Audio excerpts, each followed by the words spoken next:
आज हम क्षितिज पाठ्य पुस्तक के काव्य खंड में संकलित कविता कैदी और कोकिला के कवि माखनलाल चतुर्वेदी का जीवन परिचय पढ़ेंगे। तो आइए देखते हैं माखनलाल चतुर्वेदी का जीवन परिचय।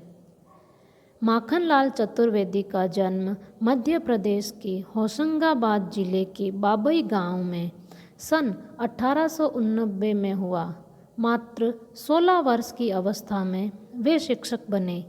बाद में अध्यापन कार्य छोड़कर उन्होंने प्रभा पत्रिका का संपादन शुरू किया। वे देशभक्त कवि और प्रखर पत्रकार थे।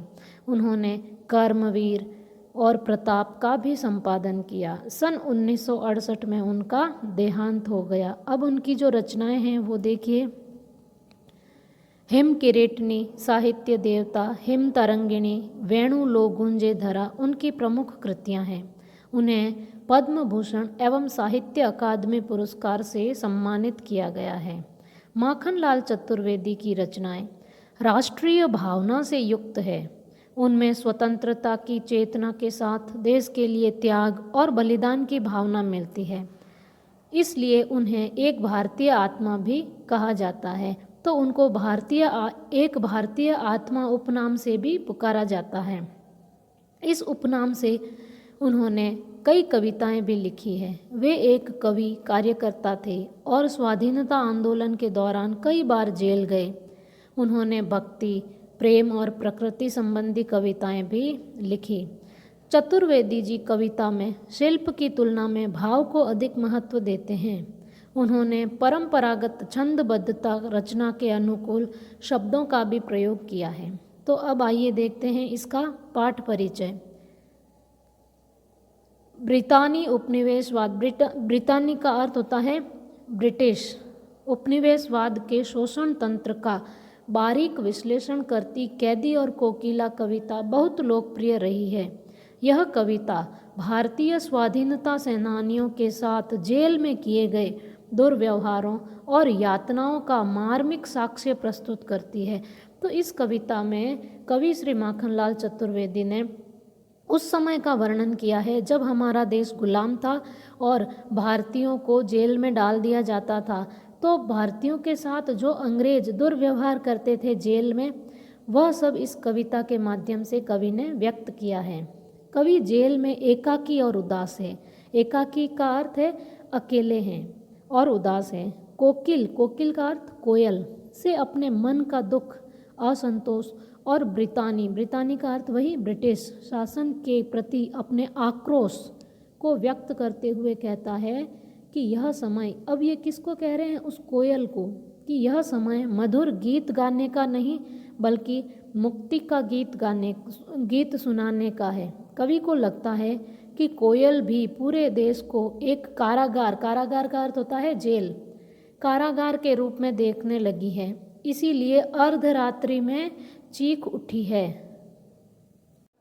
अब हम कविता कैदी और कोकिला का भावार्थ समझेंगे, जो इस प्रकार है। क्या गाती हो, क्यों रह रह जाती हो, कोकिल बोलो तो क्या लाती हो, संदेशा किसका है, कोकिल बोलो तो। इन पंक्तियों में कवि जो है वह आधी रात को कूकती हुई कोयल को संबोधित करते हुए अपने मन की भावनाएं व्यक्त कर रहा है। तो इन पंक्तियों में जो कोयल है वह आधी रात को चीख रही है, तो उसको संबोधित करते हुए कवि जो है वह अपने मन की भावनाएं व्यक्त कर रहा है और कहता है कि हे कोयल, तुम क्या गाती हो, क्यों रह रह जाती हो, और तुम बार बार कुछ बात कहना चाहती हो लेकिन तुम रुक जाती हो। आगे कवि कहता है क्या लाती हो, संदेशा किसका है, और तुम अपनी वाणी के माध्यम से तुम क्या संदेशा ला रहे हो और किसका संदेशा लाई हो, हे कोयल कुछ तो बोलो। आगे वाली पंक्तियों में कवि ब्रिटिश शासन के उस अत्याचार का वर्णन कर रहा है जो वह अंग्रेजी शासन जो है वह भारतीय जनता को जेल में डालकर उन पर वह अत्याचार करता है। तो ऊंची काली दीवारों के घेरे में कवि जो है वो स्वयं माखनलाल चतुर्वेदी जेल में है और वह कह रहे हैं कि वो चारों तरफ जेल की काली दीवारों से घिरे हुए हैं।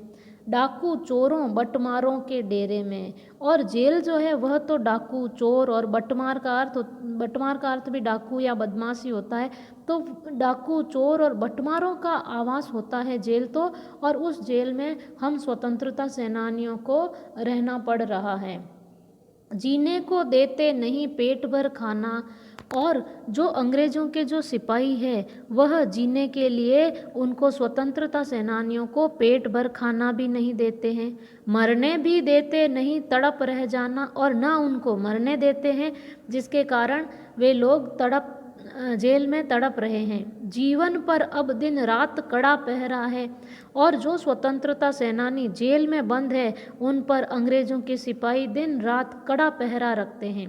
शासन है या तम का प्रभाव गहरा है। तो यहाँ कवि अंग्रेजी शासन को घोर अंधकारमय बताते हुए कहता है, तम का अर्थ होता है अंधेरा।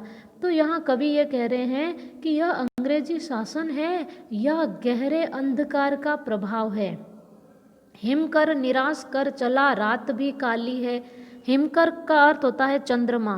तो यहाँ कवि यह कह रहे हैं कि ऐसा लग रहा है कि चंद्रमा भी निराश होकर जो है इस रात को काली करके चला गया है, अर्थात चंद्रमा भी दिखाई नहीं दे रहे हैं। इस समय कालिमा मई जगी क्यों आली, और इस पूरी काली रात में जहाँ चारों तरफ अंधकार छाया हुआ है, अंधेरा है, आशा और विश्वास का अंधेरा है, कहीं भी आशा नज़र नहीं आ रही है, आशा और प्रेरणा के सभी केंद्र नष्ट हो चुके हैं।